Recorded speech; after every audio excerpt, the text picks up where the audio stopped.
Do you want to prove a relationship in genealogy, but lack direct evidence? You can still come up with an acceptable, reasonable conclusion. In today's episode of the Ancestral Findings Podcast, I'll show you how.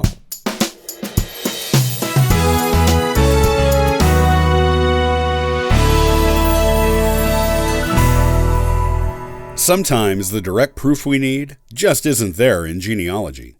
Records are missing or non-existent. The records we do find have inaccuracies or missing information in them. We find records that have conflicting information.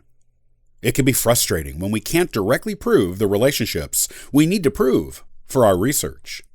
However, just because we can't make a direct connection between two people or between a person and an event doesn't mean that we can't make a reasonable assumption about it. These reasonable assumptions are called reasonable conclusions in genealogy. And, provided you make them in the correct manner, they are acceptable for use in articles in scholarly and recreational genealogical journals and books.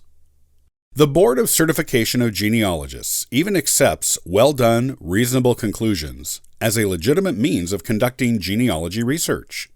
In fact, part of their certification course for professional genealogists involves doing a piece of research that relies solely on making a reasonable conclusion from the available evidence. What is a reasonable conclusion? A reasonable conclusion is one that is made based on analyzing a variety of data and record sources and using these to come to the most likely scenario based on the evidence provided. You won't be using just one source when you make a reasonable conclusion. You will be using multiple sources of information. You have to.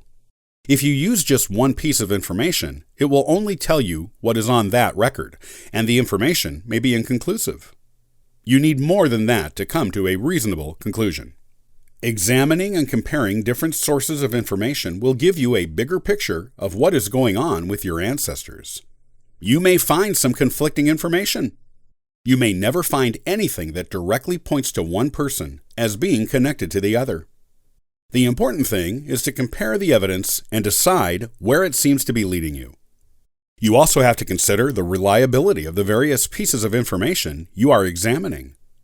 Only once you put everything together and decide how accurate it is and what it seems to be telling you can you come up with a reasonable conclusion that professional genealogists would accept.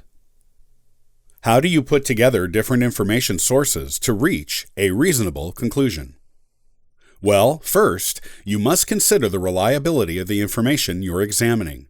Is it a primary source, a secondary source, an original or derivative document? And does it provide direct or indirect evidence of the event or relationship you are looking to prove? While primary and original sources that provide direct evidence are usually considered the most reliable sources, this is not always the case.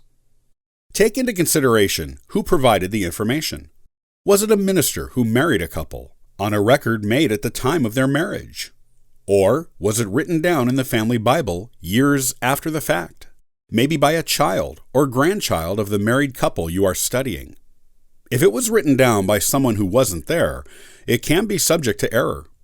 Human memory is fallible.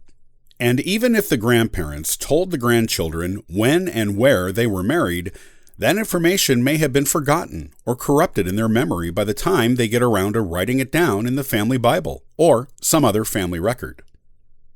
The same thing goes for death certificates.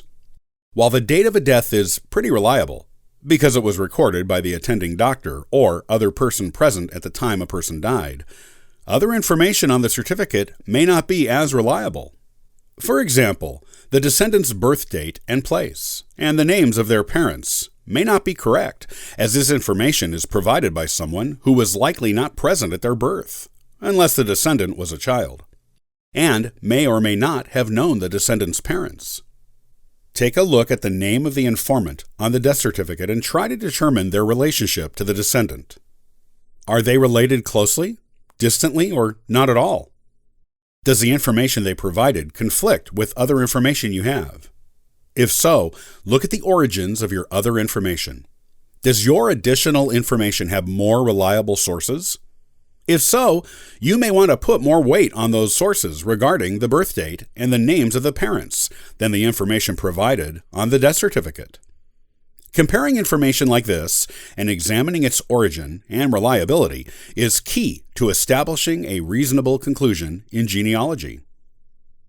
Genealogy is not an exact science. By its very nature, it never can be 100% certain on anything, except in a very few rare cases of DNA analysis of close relatives. However, using our reasoning skills, analytical skills, and a wide variety of sources to compare, we can come up with the most reasonable conclusion possible in our research and be strongly certain that we are correct. Always examine many different record sources in your own genealogical research, and you will have a sound family history to give to future generations.